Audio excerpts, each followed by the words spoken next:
अब तक 8 लेक्चर्स यहाँ हो चुके हैं।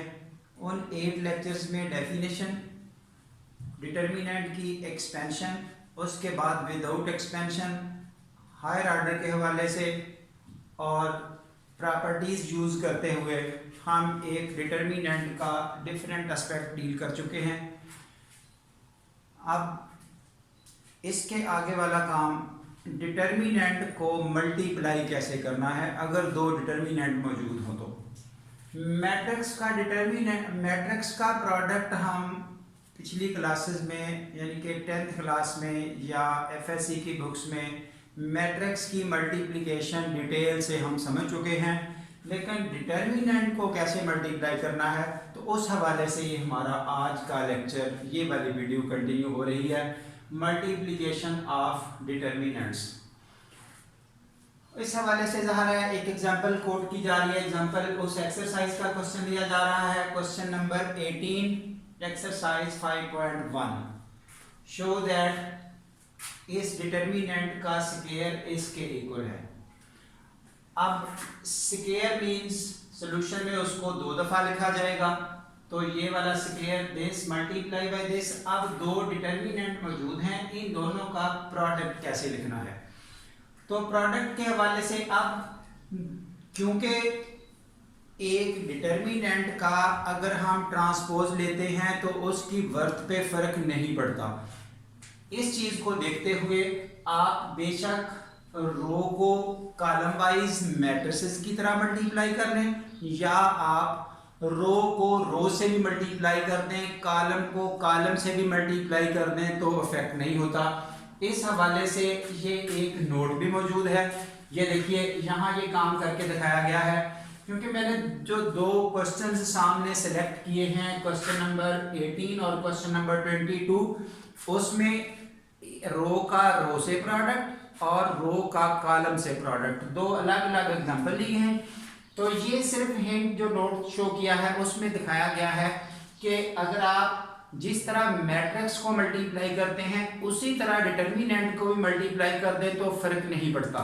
ये देखिए इस रो को इस कॉलम से मल्टीप्लाई किया, मल्टीप्लाई करके जो सम आता है उस तरह से फिर नेक्स्ट से, इसी तरह अब अगर इस रो को मल्टीप्लाई करते हैं इस वाली को ऐसे ही कॉलम वाइज, तो आपके पास जस्ट लाइक मैट्रिसेस प्रोडक्ट, उसी तरह से ये डिटर्मिनेंट का प्रोडक्ट हल करते हुए इसका आंसर आ चुका 609। लेकिन अगर इसको रो को रो से ही मल्टीप्लाई कर ले, यानी कि इस रो को इससे, इस रो को नीचे वाली रो से, फिर इस अगली रो को उससे, फिर अगली रो को उससे, यानी कि रो वाइज प्रोडक्ट करके भी आप सम अप करके एलिमेंट को लिखेंगे तो देन भी रिजल्ट 609 है। यानी कि अब ये वाला स्ट्रक्चर, ये वाला नोट सिर्फ बताया जा रहा है कि आप मैट्रिसेस की तरह भी मल्टीप्लिकेशन कर सकते हैं या मैट्रिसेस से हटके रो को रो से या कॉलम को कॉलम से मल्टीप्लिकेशन भी की जा सकती है। लेकिन ये एग्जांपल कोट करने का मकसद था कि अब हमें जिस तरह का प्रूफ देना हो कि ये काम करके दिखा दें तो हम उस तरह का वर्किंग करेंगे। पॉसिबिलिटीज हर तरह की मौजूद हैं। हाँ जी, ये वाली एग्जांपल अब जिस स्टाइल से हम मल्टीप्लिकेशन करते आ रहे हैं मैट्रिसेस की, यानी कि इस वाली रो को इस वाले कॉलम से मल्टीप्लाई किया और सम अप करके रिजल्ट एक एलिमेंट की जगह लिखा गया, फिर इसी तरह इसको अगले कॉलम से मल्टीप्लाई किया, उसके बाद इसी रो को उठा के थर्ड कॉलम से मल्टीप्लाई किया। ऐसे मल्टीप्लिकेशन करते हुए हम ये फर्स्ट रो को कंप्लीट कर रहे हैं। उसके बाद ऐसे ही सेकंड रो को यूज करते हुए कॉलम वाइज मल्टीप्लिकेशन और सम अप करके जो रिजल्ट लिखा वो आपके सामने है। यानी कि इस जगह पर इस क्वेश्चन के लिए अगर हम मैट्रिसेस वाला प्रोसेस ही यूज कर लें तो आपका सॉल्यूशन हो सकता है। यानी कि ये प्रूफ का प्रॉब्लम है कि शो दिस। अब यही चीज क्वेश्चन नंबर 22 में अगर हम देखते हैं तो हमें ये कहा गया इस डिटर्मिनेंट का सॉल्यूशन ये बना के दिखा दें। तो इस हवाले से फर्स्ट स्टेप तो हमने ये स्क्वायर्स ओपन कर लिए, सब के सब लेफ्ट हैंड साइड में डिटर्मिनेंट लिखा गया। उसके बाद अब इस स्ट्रक्चर के हम दो पार्ट्स कर रहे हैं।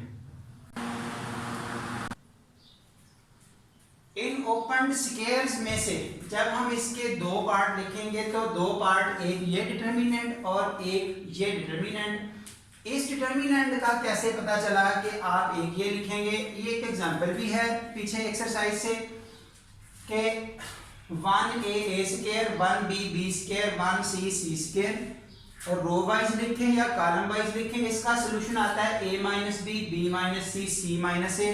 तो इतने हिस्से को नोट करते हुए हमें एक आइडिया मिल गया कि एक डिटर्मिनेंट इसका इस तरह का होना चाहिए। एक ये लिख लिया। दूसरा, इसके साथ हम एलिमेंट को एडजस्ट करते हुए लिख रहे हैं कि अगर 1 1 1 इस साइड पे आया तो इधर क्या लिखा जाए, इस रो को इसी रो से मल्टीप्लाई करें और आंसर आपका ये वाली लाइन बन जाए। और वो यानी कि इसके मुताबिक ये एडजस्ट करके लिखा गया।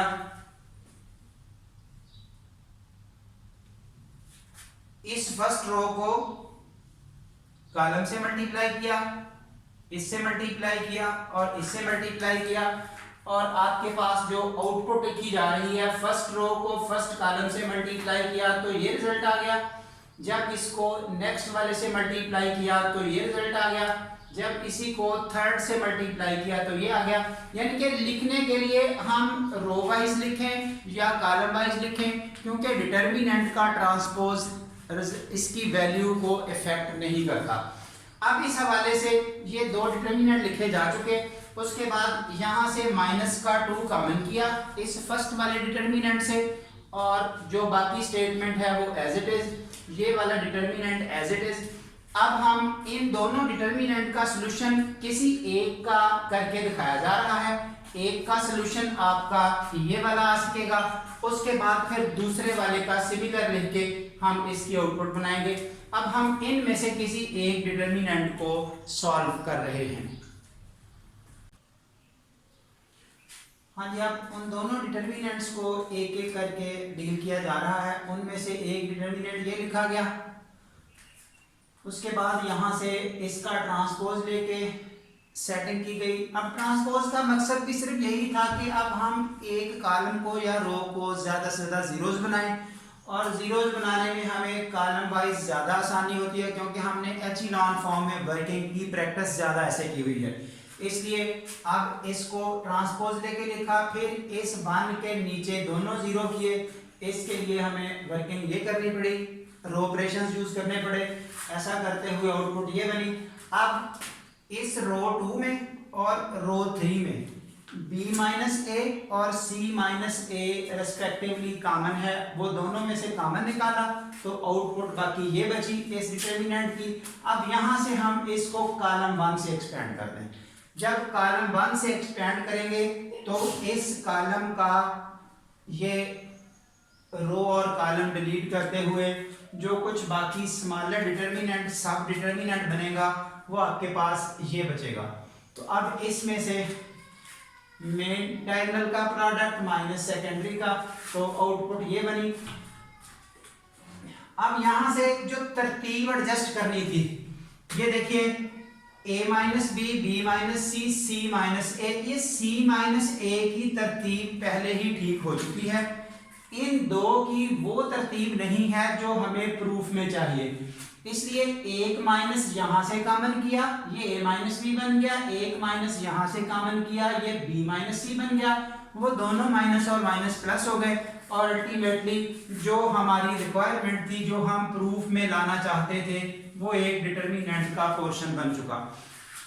सिमिलरली ये हिस्सा वो था जो हमने प्रूफ करने के लिए क्वेश्चन लिखा हुआ है। सिमिलरली अब जो सेकंड वाला डिटर्मिनेंट है वो ये है। यहां से अगर हम इसकी ये दो कॉलम को आपस में इंटरचेंज कर दें, ये वाला कॉलम यहाँ, ये वाला कॉलम यहाँ कर दें, तो दो कॉलम या दो रोज को इंटरचेंज करने से एक नेगेटिव का साइन आता है, वो लिखा और ये स्टेप अप्लाई कर दिए।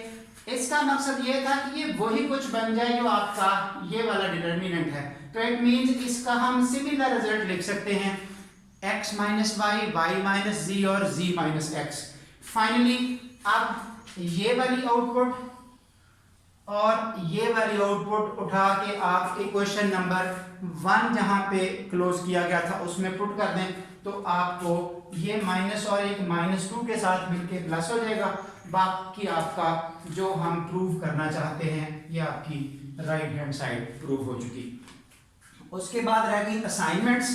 तो असाइनमेंट्स के हवाले से आप एक्सरसाइज जो 5.1 है उसका क्वेश्चन नंबर 19, क्वेश्चन नंबर 20 और क्वेश्चन नंबर 23 इन पर आप प्रैक्टिस कर सकते हैं।